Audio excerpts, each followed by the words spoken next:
Bonjour à tous et bienvenue sur DailyFX pour cette nouvelle conférence en ligne.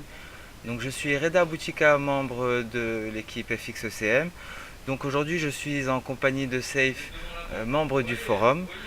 Donc Safe qui va nous faire une analyse sur l'euro USD. Donc Safe, je te laisse te présenter. Bonjour Reda, merci pour l'accueil. Alors mon nom c'est Saïf Bajij, je suis étudiant, j'ai 21 ans.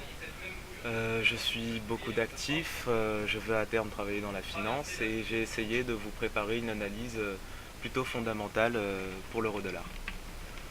Parfait, alors nous allons donc lancer la plateforme pour laisser Safe commencer son analyse. Parfait, voilà. Donc ici nous avons donc une petite triptyque, donc sur 3 unités de temps, nous avons l'euro-dollar en journalier, en 4 heures et en 1 heure. Donc Safe, je te laisse commencer. Merci. Alors, je vais d'abord commencer à parler des caractéristiques fondamentales.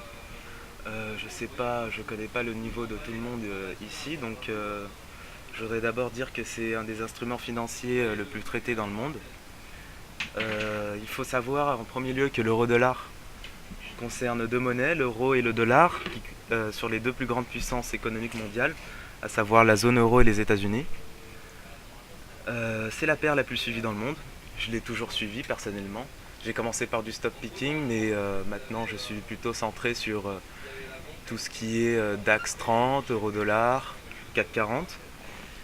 En premier lieu, je veux rajouter aussi qu'une hausse de cette parité peut exprimer une appréciation de l'euro comme une dépréciation du dollar. Donc la cause peut différer suivant les mouvements sur cet actif. Alors le forex, c'est un marché plutôt important, c'est très important dans les marchés financiers. Il est 50 fois plus gros que le marché action à l'échelle mondiale, d'où l'extrême liquidité sur le marché. On va surtout le voir aujourd'hui, il y aura beaucoup de volatilité. On va en parler parce qu'on a un lourd calendrier économique. Voilà, c'est dit. Il y a 1000 milliards de dollars échangés chaque jour sur cette paire, donc c'est pas rien. Les indicateurs concernant l'euro USD sont très nombreux à suivre. Le plus difficile pour moi, pour cette paire, a d'abord été essayer de trouver le catalyseur principal sur les mouvements. En quelque sorte, qu'est-ce qui va guider la tendance, qu'est-ce qui va la soutenir, et aussi s'interroger pourquoi elle risque de s'étouffer, quel est son moteur de volatilité, et pour quelles raisons aussi cet actif peut évoluer aussi sans tendance. Le cours de l'euro face au dollar varie en fonction de la performance économique dans la zone euro, mais surtout des politiques monétaires adoptées par la Banque Centrale Européenne et la Réserve Fédérale. Surtout aujourd'hui, je ne sais pas si tout le monde a vu le calendrier économique, mais il est assez conséquent. Il faut le savoir, il est assez conséquent. À 14h30, on aura la réunion de la fédérale américaine et le speech surtout de Janet Yellen concernant sa politique monétaire future adoptée d'ici la fin de l'année. Est-ce qu'elle va monter ses taux? Est-ce qu'elle va maintenir ses taux? Alors graphiquement, moi j'ai vu depuis hier, bon, il n'y a pas eu beaucoup de volatilité, mais cette nuit, en même temps que le marché de Tokyo, on a vu un euro-dollar s'apprécier. Donc on voit sur le D1, un euro-dollar qui s'apprécie un petit peu. Là, on a tapé un peu sur 1,13 en D1, ici, on le voit bien. Le chat. Alors, je connais pas encore bien le fonctionnement ici. Je veux voir le chat. Je sais pas s'il y a des questions. Où est-ce qu'on peut voir le chat? Est-ce que tu peux appeler Alors pour les questions, alors effectivement il y a quelques questions. Alors un petit instant s'il vous plaît.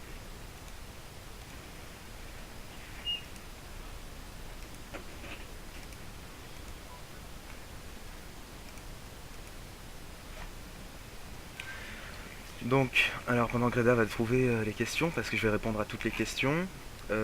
Oui, donc je disais, durant Tokyo, on a vu un euro-dollar s'apprécier un petit peu. Donc, moi, mon analyse, je pense que le marché spécule sur un maintien des taux par la Fed. J'ai aussi vu tout à l'heure, en arrivant au bureau, un dollar US qui s'est déprécié. Donc ça me conforte dans cette idée.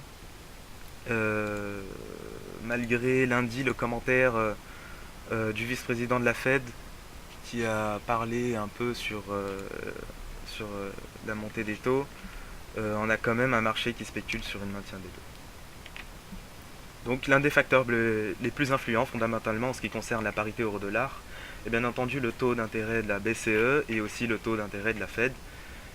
Mais il ne faut pas oublier le contexte économique en Europe et outre-Atlantique qui est complémentaire à cette politique monétaire menée par les banquiers centraux. C'est le point essentiel que j'ai remarqué, que j'ai appris aussi parce que moi je suis toujours débutant en la matière. Ça fait une dizaine d'années que je suis le marché boursier. Au début pas très sérieusement, mais maintenant je commence à m'améliorer. Alors pour voir les questions, alors Janet Yellen, c'est à 16 heures heure française ou à 16 heures heure US? Donc c'est à 16 heures heure française pour répondre à ta question, visiteur. Alors ensuite, tu es étudiant à quelle école ou université? Alors je suis étudiant à l'IAE, l'Institut d'administration des entreprises, qui se situe à Lyon 3. Je viens de la région lyonnaise. Je fais une licence éco-gestion TQM, technique quantitative et management. Je suis en troisième année, je passe en troisième année. Merci Yacine, belle intro Saïf, c'est gentil. Merci. Alors, pour trader cette devise, moi personnellement, je sais qu'ici tout le monde est plutôt axé technique. Moi j'ai fait le choix de plutôt me tourner du côté fondamental. Je sais pas, parce que je pense que tout le monde, je pense que la plupart des gens sont plutôt axés techniques. Moi j'ai fait le choix un peu de vous instruire, entre guillemets, parce que je m'instruis aussi avec vous, du côté fondamental. Alors j'ai décomposé mon analyse en deux parties. D'abord je vais parler de la politique monétaire qui est menée par les banquiers centraux jusqu'en 2007 et depuis 2007. En effet, on a eu un changement, on a un resserrement monétaire, on avait un resserrement monétaire jusqu'en 2007, mais depuis la crise économique et financière, on a plutôt des politiques accommodantes menées par les banquiers centraux. Alors jusqu'en 2007, la Banque Centrale Européenne, elle menait une politique très restrictive. En fait, c'est pour contrer l'inflation. Elle montait ses taux d'intérêt pour contrer l'inflation, pour éviter la surchauffe. Alors, si fondamental, donc tu trades en swing. Alors oui, je trade plutôt en swing. J'ai une attirance particulière pour le swing. L'avantage, c'est que...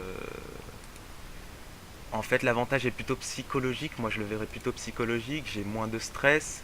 Je peux prendre du recul par rapport au marché. Je peux prendre des stops plus éloignés aussi. Parce que souvent, je me suis fait griller par des stops en scalping. En scalping, c'est des toutes petites... Bonjour, c'est Yves, l'introduction, l'humilité est toujours gage de prudence. Oui, j'ai appris beaucoup de choses par rapport à l'humilité. C'est un point essentiel dans le trading. C'est un point essentiel, je pense. C'est surtout aussi le partage. Il y a Sébastien qui va venir aussi vous faire une conférence aussi débutant sur le money management. Et on a beaucoup parlé sur l'humilité. Je pense que c'est vraiment un point essentiel. Surtout pour apprendre. On n'apprend qu'avec l'humilité. Je pense que c'est vraiment un point essentiel. Donc je parlais des taux d'intérêt menés par les banquiers centraux. C'était pour limiter l'inflation jusqu'en 2007, mais depuis 2007, on cherche plutôt l'inflation, on cherche une croissance économique, donc on mène une politique monétaire accommodante, on baisse les taux d'intérêt, on essaye de relancer la croissance. Question de Yacine, tu te bases quand même sur un peu d'analyse technique. Oui, je me base sur l'analyse technique, je me basais plutôt sur l'analyse technique. Et là, j'apprends un peu plus du côté fondamental, parce que j'avais des lacunes du côté fondamental, donc maintenant je suis plutôt axé fondamental. Alors depuis 2007, les banquiers centraux exercent ce qu'on appelle une politique monétaire accommodante. En zone euro, la BCE a fait baisser progressivement son principal taux jusqu'à 0%. C'est le taux de refinancement. En fait, elle a trois taux, mais le principal taux chez la BCE, c'est le taux de refinancement. Cette année à compter du 16 mars, taux zéro, afin de soutenir l'économie. Alors, donc elle avait son principal taux directeur fixé à 0%.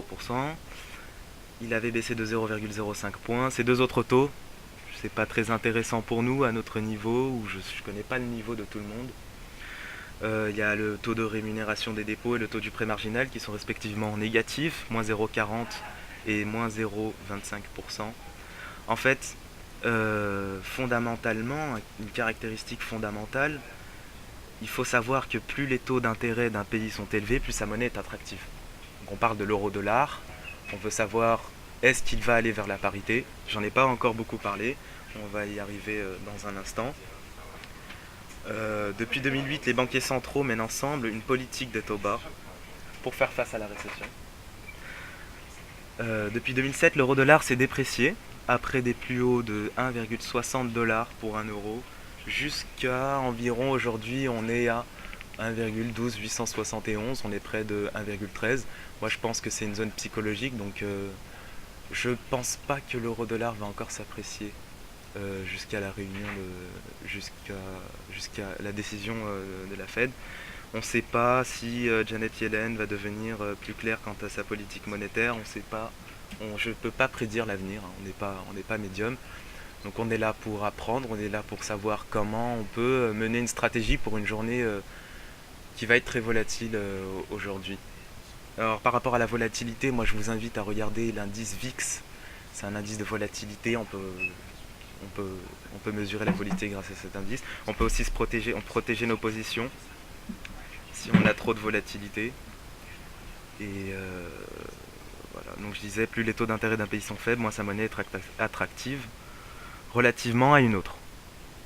Donc par rapport à, pour se situer dans le contexte d'aujourd'hui, si on voit Janet Yellen parler d'une éventuelle montée des taux aujourd'hui à 16h, répète ça à 16h, il y a des chances que l'US dollar s'apprécie et donc l'euro-dollar qui baisse. Alors graphiquement à long terme, on a vu l'euro USD après plusieurs baisses successives dans une orientation horizontale depuis début 2015.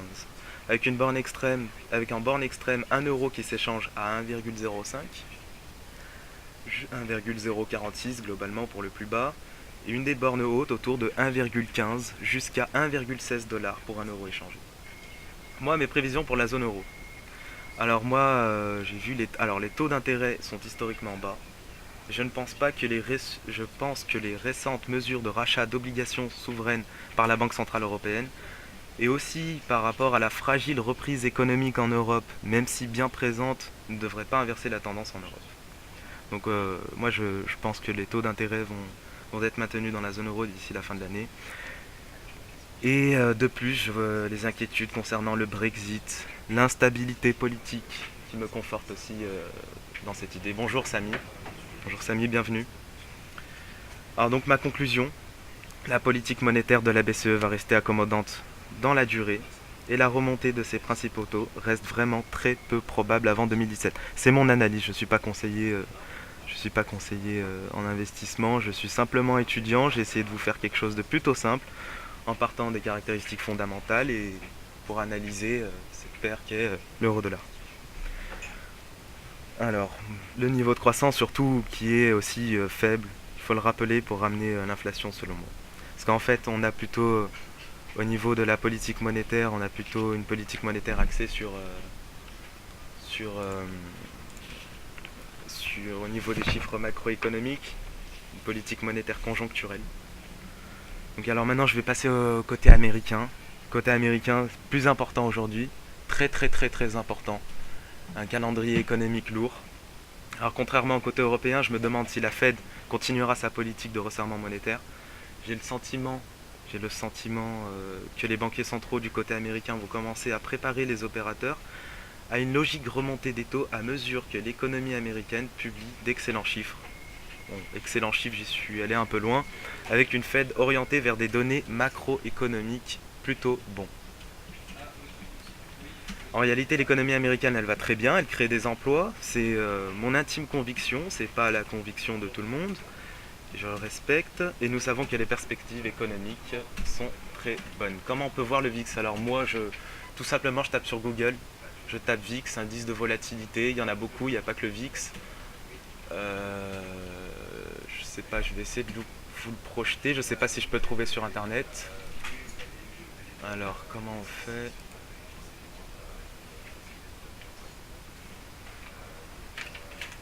Alors, je vais essayer de vous projeter l'indice VIX, l'indice de volatilité. Il y en a plusieurs. Je j'essaie de retrouver le graphe. Donc en attendant, je vais continuer mon analyse, je vais retrouver le graphe, il n'y a pas de problème.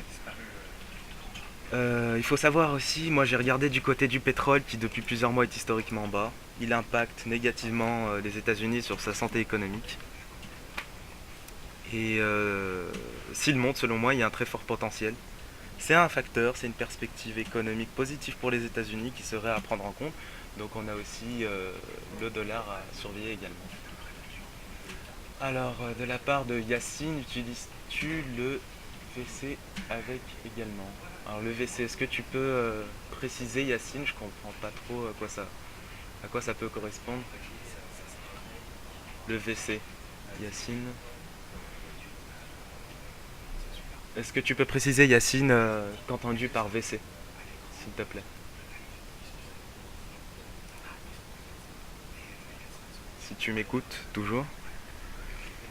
Donc par rapport au pétrole, on a assisté après une longue et brutale dépréciation du pétrole à une appréciation spectaculaire du cours du pétrole depuis le mois de février, avec un cours passant de 30 dollars à 50 dollars, donc un rebond technique je pense, pour le pétrole brut WTI cette année, jusqu'à une évolution graphique en range horizontale du cours du pétrole entre 40 et 50 dollars. L'équivalent du VIX pour le CAC. Oui, je le regarde aussi. Alors ça fait longtemps que je ne l'ai pas revu. Moi je regardais plutôt le VIX par rapport au marché US. Et par rapport au coût du pétrole qui se situe entre 40 et 50 dollars, techniquement, par rapport à l'économie américaine, je vais surveiller la percée du baril à 50 dollars, c'est un cours symbolique et psychologique qui offrirait probablement un impact positif, une anticipation d'un impact positif pour l'économie américaine, donc un potentiel non négligeable. Et au niveau du calendrier, la prochaine réunion de l'OPEP concernant le pétrole aura lieu le 26 et le 27 septembre à Alger. J'attends une vive réaction de la part du marché sur cet actif et un accroissement de la demande pour la monnaie de référence qui est l'US dollar et donc par conséquence un euro dollar orienté à la baisse. Je rappelle que les USA sont de très gros producteurs de pétrole, donc c'est un point essentiel. Donc à mon avis, la situation économique générale des États-Unis s'améliore et rend sa monnaie plus attractive selon moi. Donc j'insiste, c'est vraiment mon avis personnel, c'est mon sentiment que plus attractive que celle du vieux continent compte tenu des résultats économiques, des perspectives économiques et surtout des risques liés au Brexit, l'éclatement de la zone euro au niveau politique, des instabilités, des élections présidentielles. Il y a aussi des élections présidentielles du côté US. Il faut rester très très très prudent. On l'a vu par rapport au Brexit. Des résultats qui ont surpris les marchés. On a assisté à beaucoup de pertes. Il faut faire attention. Alors chez FXCM, on ne peut pas le trader, je crois. Alors Fabien, je ne sais pas. Je vais demander, est-ce qu'on peut trader le VIX sur FXCM?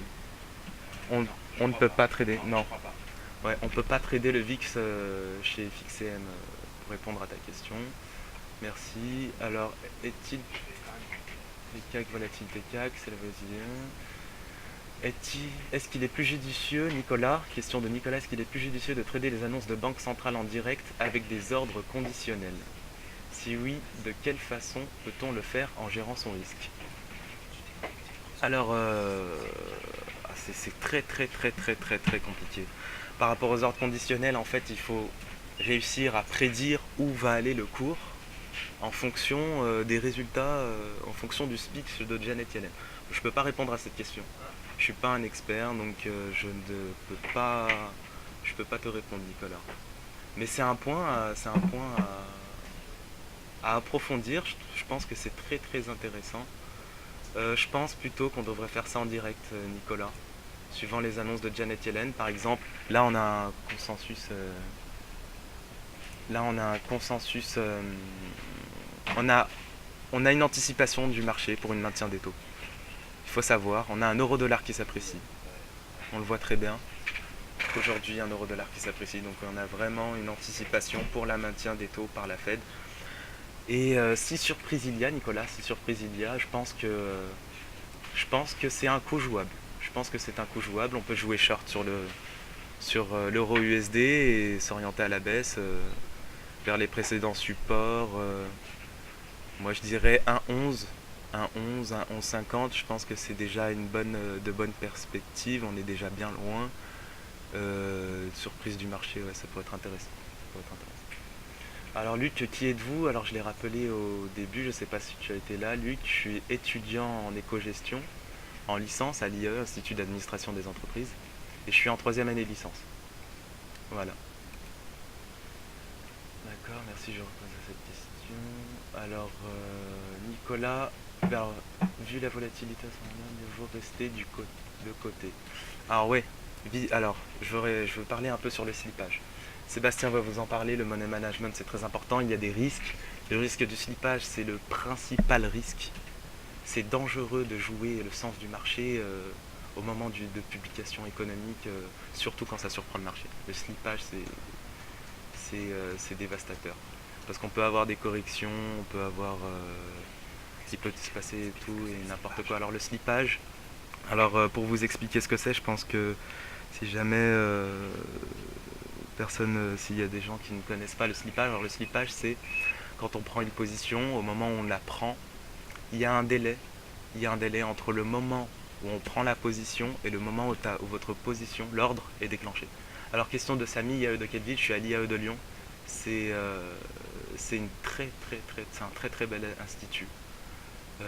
J'ai appris beaucoup de choses, mais les marchés financiers, je pense que c'est vraiment, il n'y a que l'expérience qui paye. Moi je suis plutôt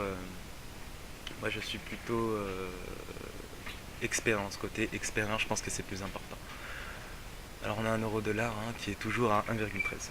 Alors pour continuer la conférence, alors je disais, à mon avis la situation économique des États-Unis elle s'améliore, elle rend sa monnaie plus attractive. À long terme, c'est une analyse plutôt axée à long terme. Et surtout, ce qui me conforte en fait, c'est qu'on a un changement de stratégie monétaire qui a été sous-entendu lors de la dernière remontée des taux à 0,5%. C'est le premier resserrement monétaire observé depuis décembre 2008. Donc on a vraiment un changement d'économie monétaire. Alors après un été plutôt calme, moi je m'attends à une reprise de la volatilité sur la plupart des actifs. Plusieurs rendez-vous sont attendus. À la rentrée, je suis convaincu que les affaires et la volatilité vont reprendre, et sans doute brutalement, donc il faudra rester prudent.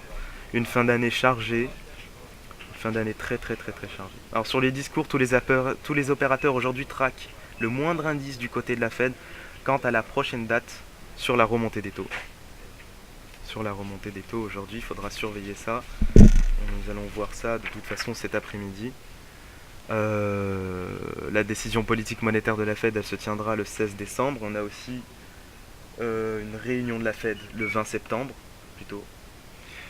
Et je voudrais rappeler aussi à 14h30, on a un PIB US trimestriel au deuxième trimestre, et aussi l'indice des prix du PIB US. Donc c'est des agrégats économiques à suivre et car ils sont complémentaires aux politiques monétaires menées par les banquiers centraux. À plus court terme, moi j'ai vu en début de semaine les commentaires du vice-président de la Fed. Alors Stanley Fischer, le vice-président de la Fed, je vais vous le citer. Il a alimenté les débats sur un relèvement des taux aux États-Unis en début de semaine. Alors l'économie américaine est proche de ses objectifs. Qu'est-ce que ça veut dire? Alors, en fait, le vice-président, je pense, sous-entend que l'économie américaine est proche de ses objectifs au niveau des chiffres macroéconomiques, selon les agrégats économiques, et confirme notre idée sur le bon niveau de santé de la santé américaine. Donc c'est ma conviction, c'est pas celle de tout le monde. On pourrait en débattre si vous n'êtes pas d'accord. Moi je suis ouvert à tout débat. Je pense que c'est plus important d'en débattre, d'apprendre ensemble. Je ne pense pas à tout, je ne suis pas un expert. Je suis encore étudiant, donc j'apprends, on apprend tous. Ce commentaire laisse entendre une possible remontée des taux en cette fin d'année. Selon moi, c'est le point le plus fort qui pourrait offrir de nombreuses opportunités d'investissement, et ce sur beaucoup d'actifs. On a un DAX 30 on a Wall Street qui bat des records, une remontée des taux, et on n'est pas à l'abri d'une correction sur le marché américain. Donc, vendredi 26 août, journée très importante du point de vue de l'agenda économique et des discours qui sont surveillés de très près par les marchés, particulièrement cette fin de semaine et cette fin de mois. Aujourd'hui, on attend le taux de croissance du PIB des États-Unis, je le rappelle, au deuxième trimestre, un discours de la part de la Fed très très important, car extrêmement attendu par les marchés. Bonjour Sylvain. Alors Sylvain vient d'arriver. Alors, ça fait, je te laisse continuer. D'accord, merci. Donc je disais, le marché attend aujourd'hui le taux de croissance du PIB des États-Unis au deuxième trimestre, un discours de la part de la Fed très très important, car extrêmement attendu par les marchés, observé par la baisse des volumes échangés sur les marchés. Donc surtout hier, on a une journée très très très très calme. On le voit aussi grâce à l'indice VIX, je vous invite à le voir, un indice VIX qui a complètement craqué en août. Donc des marchés très très attentistes quant à la politique monétaire, donc c'est encore très très flou. C'est encore très très flou, il est pour moi impossible d'affirmer à coup sûr l'orientation à court terme de l'euro-dollar, excusez-moi, à l'euro-dollar jusque-là. Il y a un manque de visibilité sur la politique monétaire menée par la Fed, qui nous laisse dans le noir depuis un bon moment. En effet, chez la Fed, on observe beaucoup trop d'ambiguïté, un avis partagé, une schizophrénie de la part de l'institution sur sa politique monétaire ces derniers temps, ce qui explique les marchés si attentistes. Pour conclure, en fait, j'attends vraiment un discours de Janet Yellen agressif sur la stratégie de la Fed, mettant fin à l'imprécision sur la probabilité de la remontée des taux pour cette fin d'année aujourd'hui. Alors si remontée des taux il y a, donc je vais émettre une hypothèse s'il y a remontée des taux. Je pense que la Fed va s'exprimer de manière beaucoup plus agressive afin de préparer les investisseurs sur la remontée des taux, puisque nous avons une Fed qui prend ses décisions de manière très conjoncturelle, une institution qui regarde des chiffres à la loupe, basant sa stratégie monétaire sur les principaux agrégats économiques, le PIB, l'inflation et l'emploi, avec de nombreux investisseurs spéculant sur le maintien des taux pour cette fin d'année 2016. C'est mon intime conviction. Je pense que s'il y a remontée des taux, la Fed sera obligée de mettre fin au doute et préparer le marché pour une remontée des taux, pour éviter la surprise. C'est vraiment c'est l'objectif de la Fed, elle veut éviter la surprise du marché.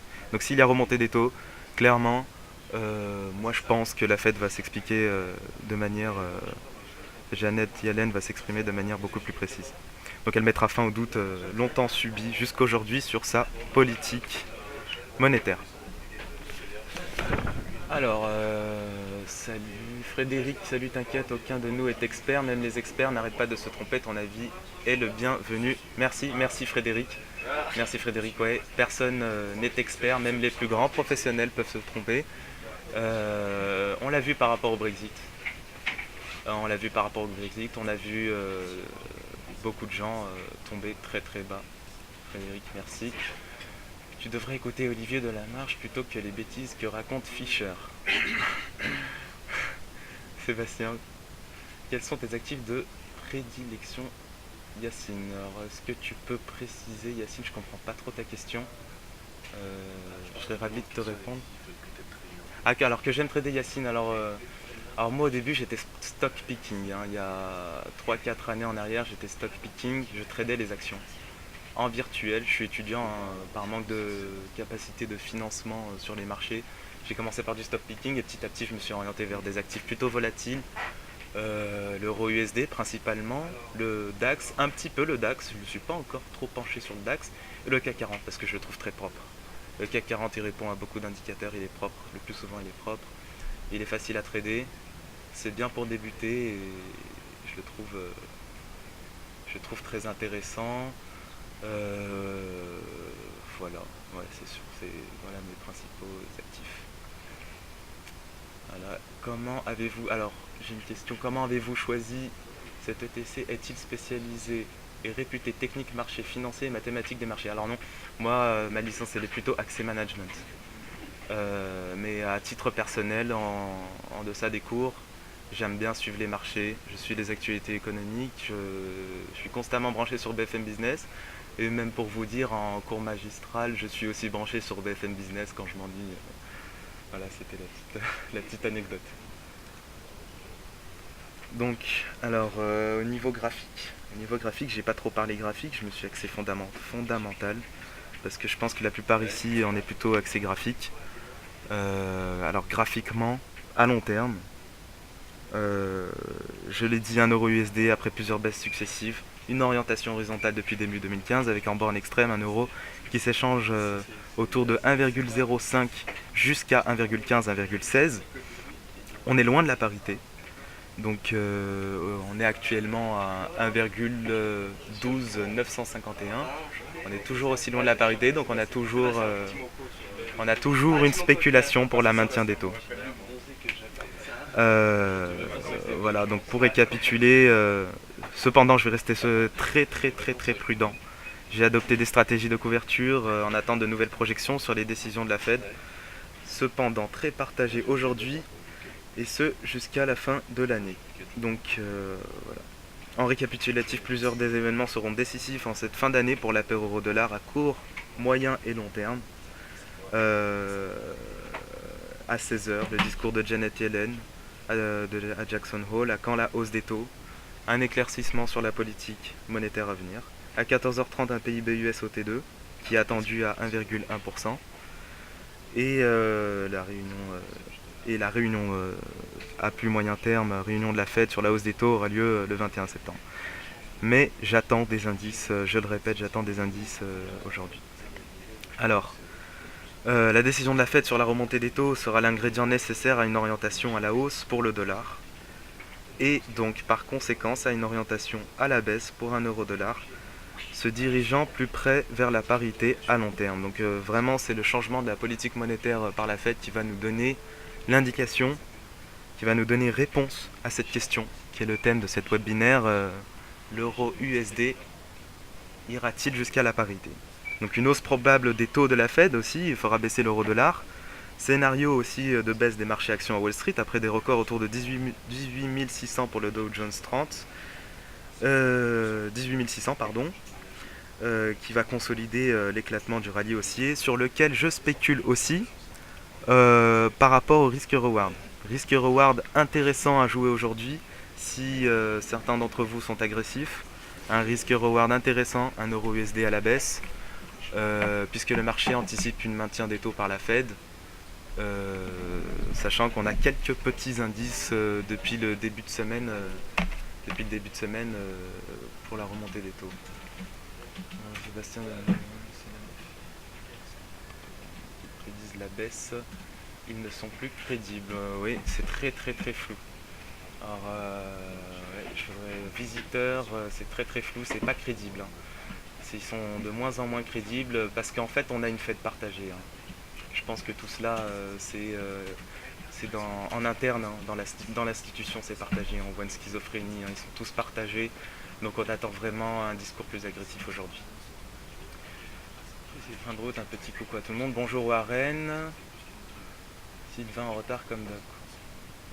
Donc voilà, donc j'ai fait le point un peu sur tout, je pense n'avoir rien oublié, c'est la première fois que je fais une webinaire, donc j'espère que j'ai rien oublié.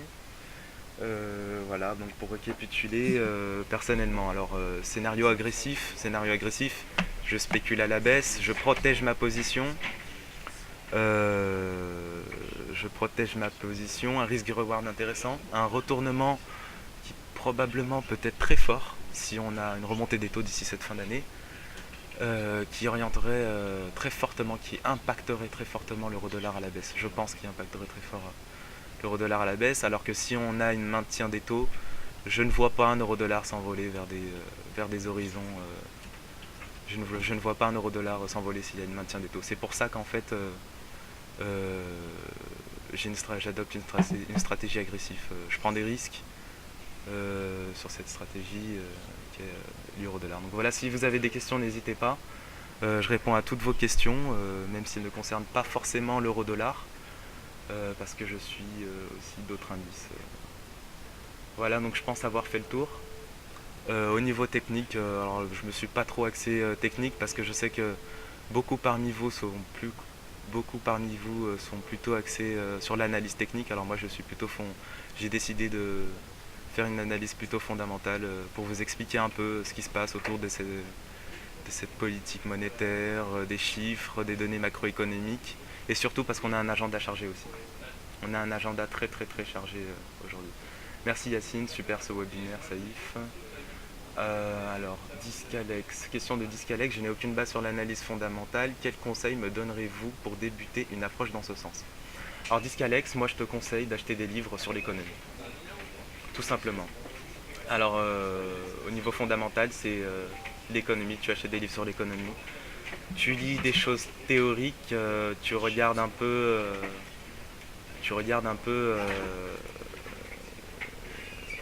comment dire, tu regardes un peu sur internet, tu essayes de regarder les mécanismes, comment les mécanismes peuvent fonctionner, quel est l'impact d'une remontée des taux, etc. Tous ces mécanismes, il faut les voir, mais il y a tout sur internet. Si tu veux, tu peux m'ajouter sur Facebook, moi je pourrais répondre à toutes tes questions. Il n'y a pas de problème, donc c'est Saïf Bajij, S-A-I-F B-A-H-J-I-J. Tu peux m'ajouter sur Facebook, je pourrais répondre à toutes tes questions. Au niveau fondamental, je ne suis pas un expert, mais j'ai quelques bases, surtout appris en cours. Je fais beaucoup de microéconomie, je fais de la macroéconomie en cours. Enfin voilà, Discalex, c'est tout ce que je peux te conseiller. Moi tout simplement, quand je vois des mouvements sur les marchés que je ne comprends pas, alors je regarde les actualités économiques et je prends des phrases, je prends des bouts de phrases, je les calque, je regarde sur Google et je regarde comment les mécanismes fonctionnent. Voilà, Discalex, pour répondre à ta question. Alors, JS Crapulus, question, où le café? Alors le café sur le bureau, sur le bureau. Et bis de la part de Sébastien, JS Crapulus. C'est Sébastien qui est à côté de moi qui va parler sur le money management à midi. Voilà. Voilà, donc je pense avoir fait tout le tour. Hein. Si vous avez des questions, j'attends. Je réponds à toutes vos questions. Ok, merci, je t'ajoute aujourd'hui. Avec plaisir, Discalex, je t'ajouterai dès aujourd'hui. Il n'y a pas de problème. On pourra parler fondamental. Je pourrais te conseiller des livres, j'ai quelques livres. Hein. J'ai quelques livres, je pourrais te conseiller. Je pourrais te faire une bibliographie si tu veux, Discalex. Alors j'habite en région lyonnaise, je sais pas si. Moi je suis ouvert à tout, hein. J'aime bien débattre tout ce qui est. Mais je te conseille vraiment de lire tout simplement des livres sur l'éco. Hein. Il n'y a pas photo, faut lire des livres, faut s'instruire, faut pas regarder les marchés. En fait, par rapport à l'analyse fondamentale, pour acquérir vraiment les bases les plus importantes au niveau fondamental, moi je te conseille de tu fermes la plateforme et tu lis les actualités économiques. Ça sert à rien de trader. Dans ce cas-là, il y a un temps pour trader et il y a un temps pour apprendre. C'est une frontière très très très importante. Moi c'est comme ça que j'apprends la bourse. Hein. Comme j'ai dit, je veux un expert, j'apprends la bourse, ça fait 4-5 ans que je suis les marchés. Et il y a vraiment un temps pour trader, un temps pour apprendre. Voilà. Tout livre sur l'économie est bon à prendre. Vraiment, même si on ne retient pas, c'est pas grave. On ferme le livre, on le rouvre. Enfin, il n'y a pas de mystère. Hein, y a pas de mystère. L'adresse Facebook, s'il vous plaît. Alors, c'est Saïf Bajij. S-A-I-F B-A-H-J-I-J. Normalement, vous me trouverez. Je suis aussi sur la page de la communauté d'Elifix. Alors, Côte d'Azur, moi, à Cannes. Alors, j'y étais à Cannes. Hein. Ça tombait bien, mais bon, maintenant je suis sur Paris, c'est dommage. Je t'ai ajouté aussi, je me suis permis, je suis dans le même cas que Discalex, et pour l'avoir déjà demandé à Sylvain, un must-read, selon lui, est le livre de John Hill, et je confirme qu'il est hyper intéressant. Je confirme. Alors, je ne l'ai pas lu, hein. Je ne l'ai pas lu, mais j'en ai entendu parler. Pourquoi pas? Pourquoi pas? Une question de Yacine, on apprend tout au long de notre vie et dans tous les domaines. Oui, Yacine, ouais, ça c'est clair et net. Il n'y a pas d'âge hein, pour l'apprentissage. Ça, il faut vraiment le savoir. Il n'y a vraiment pas d'âge. Moi, j'ai 21 ans, mais vraiment, pour ainsi dire, je connais des adultes, quarantaine, cinquantaine, qui se mettent à s'instruire dans ce domaine. Il n'y a vraiment pas d'âge. Quand on veut, quand on est motivé, et surtout quand on est passionné, c'est la passion hein, avant tout. Comment faites-vous sans indicateur? Alors, j'utilisais des indicateurs, Pado. J'ai pas dit que je n'utilisais pas les indicateurs. Je précisais simplement que j'ai fait le choix de m'axer fondamental Fondamentale parce que la plupart d'entre vous ne sont pas experts en la matière. Avec un calendrier chargé, j'ai fait le choix tout simplement fondamental. Alors les indicateurs que j'utilise, au début j'utilisais les moyennes mobiles, mais à terme j'ai pas trouvé ça très intéressant. Souvent elles étaient en retard, il fallait les recalibrer. Là en ce moment je suis plutôt sur les zones psychologiques. Alors fondamentales et zones psychologiques. Les chiffres ronds. Aujourd'hui on est autour de 1,13. On peut scalper, on peut scalper à la baisse, 1,13 par exemple. C'est un choix, mais c'est volatile, hein. Même on peut scalper un 13. On peut scalper. Tu utilises quel outil en analyse technique? Les points pivots, principalement. Zone psychologique, alors. Les chiffres ronds, les points pivots, vraiment le plus simple possible. J'essaie de trader. Depuis que j'utilise des indicateurs les plus simples, j'ai beaucoup moins de soucis. Et psychologiquement aussi, je suis plus conforté dans mes idées, j'ai moins de stress, je suis plus posé, je me mets en swing et je protège mes positions, je fais attention. Fibo oui, parfois non. En fait, tout simplement, je les essaye, hein. Je me mets en Fibo, je regarde si on a eu beaucoup de rebonds intéressants autour des différentes résistances et supports et autour du point pivot. Sinon, j'utilise pas Fibo, hein, j'utilise les autres. Quel est ton livre de chevet? Alors, mon livre de chevet. Moi, j'ai commencé par Warren Buffett. Ouais, j'ai commencé par Warren Buffett, mais c'est pas la même approche qu'il adopte, hein. Lui, c'est vraiment un investisseur. Il n'est pas sur les CFD, il est sur les actions. C'est un investisseur long terme. J'ai commencé par Warren Buffett. En fait, on apprend beaucoup de la psychologie avec Warren Buffett. Voilà, donc au niveau psychologique, je conseillerais vraiment Warren Buffett. Il y a beaucoup de bouquins, hein, sur Warren Buffett. Taperez sur Google, vous trouverez sur les sites de la FNAC, etc. Je confirme, j'ai démarré le training depuis 1 an à 49 ans, ouais. C'est clair, il n'y a pas d'âge. Mon père a 52 ans et est en train de s'initier sur les marchés. Donc il n'y a pas d'âge pour le trading. C'est clair et net. Bonjour Saïf, où peut-on trouver votre track record? Alors, c'est-à-dire Marc, track record, je comprends pas trop. Je suis pas un grand anglophone. Track record, je sais pas ce que tu entends par là, track record, Marc. Est-ce que tu peux préciser s'il te plaît? Benjamin Graham aussi, ouais, c'est vrai. J'ai pas lu non plus Benjamin Graham, mais c'est une erreur de ma part, hein. C'est une erreur de ma part, hein. Je vais me renseigner là-dessus. Je vais le noter tout de suite. Yacine, Benjamin Graham, tu fais bien de me le rappeler. Benjamin Graham, ouais. Benjamin Graham, c'est pas mal.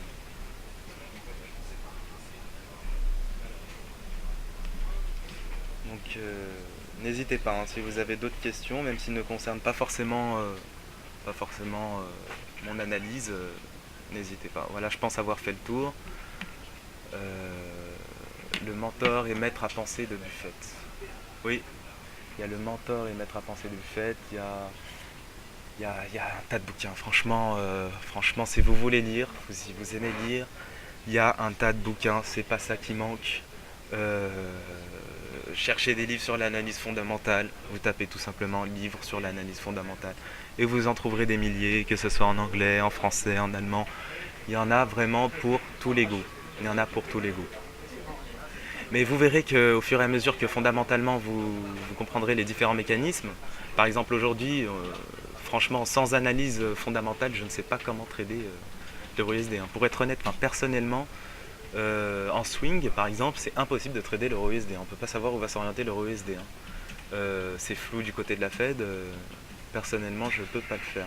Enfin, pour faire court, il est impératif de mettre des stops pour aujourd'hui ou de regarder de loin la journée. Alors Frédéric, regarder de loin la journée, c'est bien, ouais. C'est bien, c'est une bonne idée. Stratégie de moindre risque, on perd pas. Dans tous les cas, on perd pas à pas trader aujourd'hui. On regarde calmement ce qui se passe. On essaie de regarder où va le marché, comment réagit le marché face au discours de la Fed, sachant qu'on a des anticipations pour des maintiens des taux. Même si en H1, on voit une baisse de 1,13 à 1,12 896. Donc voilà, une spéculation à la baisse. Alors agressivement, moi je spéculerai à la baisse, hein. Et je coupe ma position avant la Fed. Je coupe ma position avant la Fed, hein. On peut faire du scalp aujourd'hui, je pense. On peut faire du scalp, ouais. Ouais, ouais, ouais, ouais. À 1,129, vous voyez par exemple là on a une zone psychologique, alors moi je fonctionne comme ça.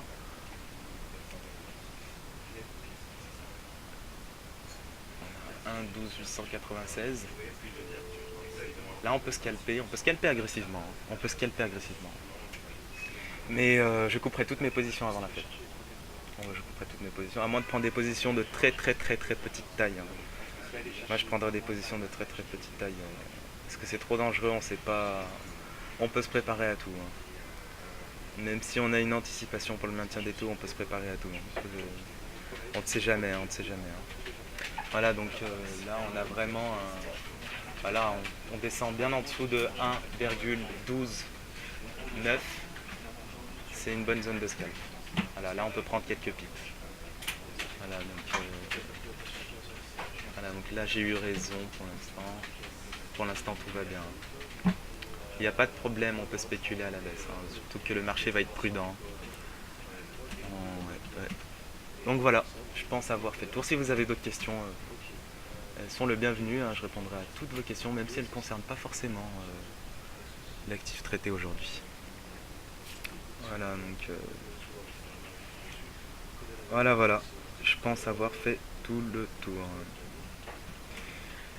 Ouais, donc un euro USD qui un point important, un euro USD, hein, qui fluctue en fonction du dollar aujourd'hui. C'est pas l'euro qui impacte la paire, hein. Là, on a bien un dollar qui s'apprécie, qui se déprécie. Et donc un dollar qui s'apprécie ou qui se déprécie, et par conséquence une corrélation avec l'euro USD. Voilà. Je pense avoir fait le tour. Si vous avez d'autres questions, il reste. Si vous avez d'autres questions, vous pouvez encore les poser. Il reste 5-10 minutes. Merci pour tes conseils, Frédéric. C'est moi qui te remercie, Frédéric, pour ton écoute. Je tiens à remercier toute l'équipe de DailyFX, la communauté DailyFX pour votre écoute, pour vos commentaires, et à Sylvain Loganadin particulièrement, qui, même s'il arrivait en retard, m'ont accueilli chaleureusement ici, dans les bureaux de FXCM. Des beaux bureaux, c'est plutôt une ambiance décontractée ici. Je conseille l'immersion ici, une équipe sympa, il n'y a pas trop de pression. Une équipe plutôt ouverte qui répond à toutes vos questions, un accueil chaleureux. Je pense qu'on voit pas partout, hein. Surtout dans ce monde, un accueil très très très très chaleureux. Des gens très ouverts. Je vous conseille une immersion dans les bureaux. Voilà. Merci Frédéric, merci Guillaume. Enfin, pour faire court, ouais, il est vraiment impératif de mettre des stops aujourd'hui. Moi je joue pas en stop, là je joue agressivement à la baisse et je coupe tout simplement mes positions avant la décision de la Fed, hein, Frédéric. Voilà, pour faire part à titre personnel de ce que je vais faire aujourd'hui. Donc voilà, un crack autour de 1,12,9. 1,12,9, on peut gagner quelques pips, hein. On peut se diriger vers les prochains supports. Voilà, je pense avoir fait le tour. Alors, question de Samy. Concernant le fondamental européen UCS, penches-tu également sur la conjoncture nippon-australienne? Ouais. Alors, j'ai pas trop regardé, mais c'est important. J'ai préparé ma conférence, pour ainsi dire, dans l'urgence. Je vous le cache pas. J'ai fait mon maximum. J'étais en retour de vacances. Mais il y a aussi des chiffres du côté japonais. Je vous invite à regarder le calendrier économique sur les sites de DailyFX qui résume un peu tout en fonction de la volatilité. C'est important. Il faut regarder la conjoncture nippone, australienne, mais ça impacte plutôt les autres devises. Mais qui dit impacte les autres devises, il y aura forcément, ça impactera aussi forcément l'euro USD. Par conséquent. Merci Yacine, un grand merci à toi Seif, à bientôt sur la toile. Merci Yacine, on se revoit très bientôt sur Facebook, sur la page Facebook, sur la communauté DailyFX. Une bonne ambiance, une bonne entente, un partage. Et ouais, je tiendrai à préciser un accueil chaleureux hein, sur les bureaux. Je vous conseille une immersion dans les bureaux de DailyFX.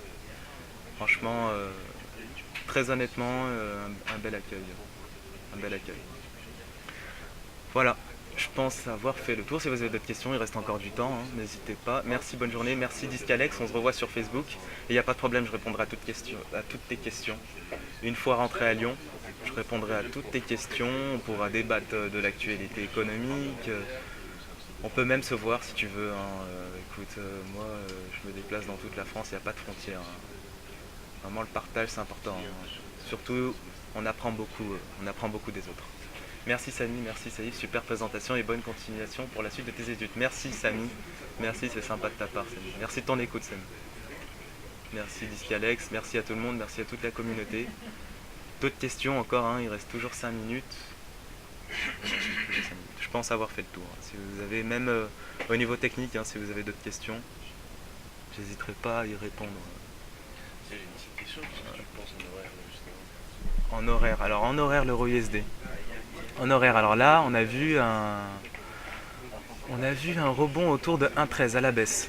Donc je l'avais dit, c'est une zone psychologique importante. On avait des spéculations plutôt pour une maintien des taux. Alors là on a plutôt une correction. Une correction parce qu'il y a des gens qui sont prudents.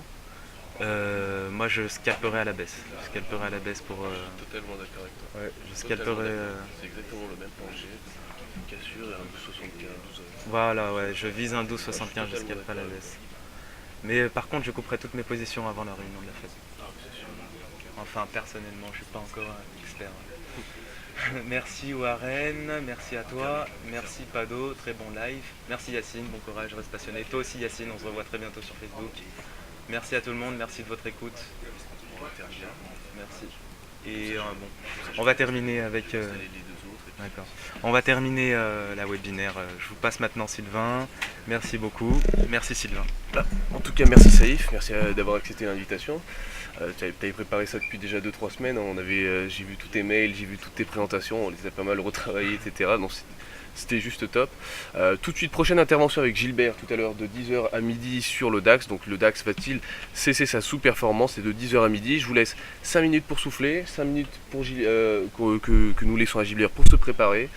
Et puis ensuite on enchaîne, et puis Sébastien sera peut-être de la partie avec Gilbert pour justement parler un petit peu de DAX. Je vous retrouve sur dailyfix.fr avec nos invités tout au long de la journée. Merci à toutes et à tous et à très bientôt sur dailyfix.fr. On reprend dans moins de 5 petites minutes.